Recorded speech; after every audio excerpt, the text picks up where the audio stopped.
ఈ వీడియోలో డిఎడ్ మొదటి సంవత్సరం ఐసీటీలో ప్రతిస్పందన విధానాన్ని పాటించే సాధకుడుగా ఉపాధ్యాయుడు. బోధనను మనం ఒక వృత్తిగా భావిస్తాం. అందుకే మనం ఉపాధ్యాయ వృత్తిని ఎన్నుకున్నాం అని చెప్పుతూ ఉంటాం. ఒక వృత్తి ఎన్నుకొని దానిని నిరంతరంగా కొనసాగిస్తూ ఉంటే వారిని సాధకులు అని పిలుస్తాం.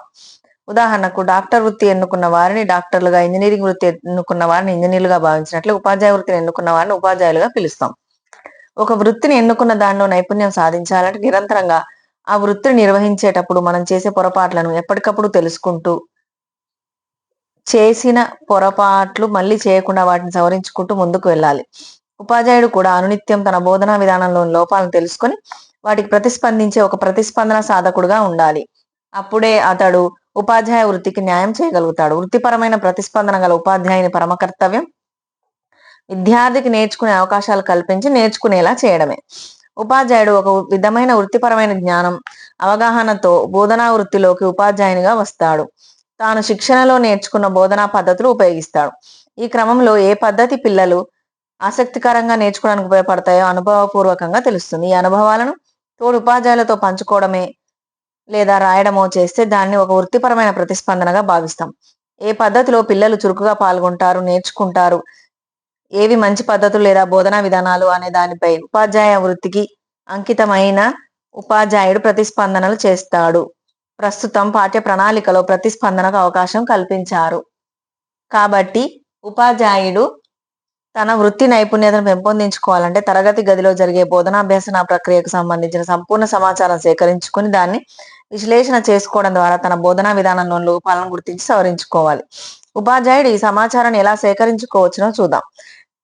టీచర్ డైరీ, సహా ఉపాధ్యాయుల చేత బోధనా పరిశీలన, వీడియో రికార్డింగ్, ఆడియో రికార్డింగ్, విద్యార్థుల పరిపుష్టి. టీచర్ డైరీ ఉపాధ్యాయుడు తన బోధనకు సంబంధించిన ప్రతిస్పందన ప్రక్రియను ప్రారంభించడానికి చాలా సులభమైన మార్గం ఉపాధ్యాయ డైరీని రాయడం.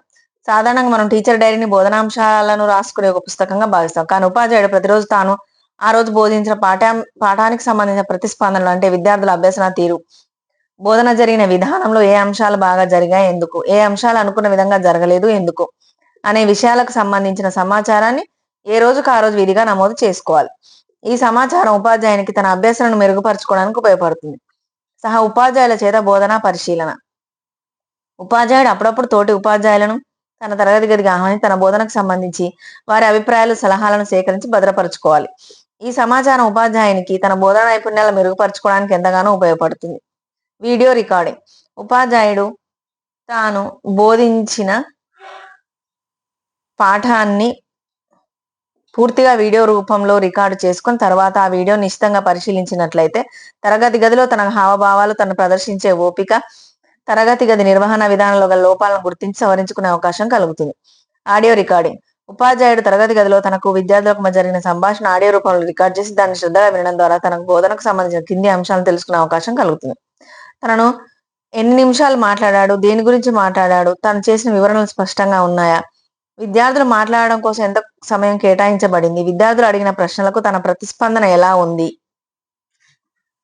పైన వివరించిన అంశాలకు సంబంధించిన సమాచారం ఉపాధ్యాయునికి తన బోధనను మెరుగుపరచుకోవడానికి ఎంతగానో ఉపయోగపడుతుంది. విద్యార్థుల పరిపుష్టి. తరగతి గదిలో జరిగిన బోధనాభ్యాసన ప్రక్రియపై విద్యార్థులు ఏ విధంగా ఆలోచిస్తున్నారు, ఎలా ఉండాలని భావిస్తున్నారు, ఏ సందర్భాల్లో వారు విసుగుగా ఉన్నారని భావిస్తున్నారు వంటి అంశాలకు సంబంధించిన సమాచారాన్ని వారి నుంచి చిన్న ప్రశ్నావళి ద్వారా సేకరించవచ్చు. విద్యార్థుల నుంచి సేకరించే ఈ సమాచారం ఉపాధ్యాయునికి తన బోధనలోని బలాలను, బలహీనతలు తెలుసుకోవడానికి ఉపయోగపడుతుంది. మరొక వీడియోలో మళ్ళీ కలుసుకుందాం.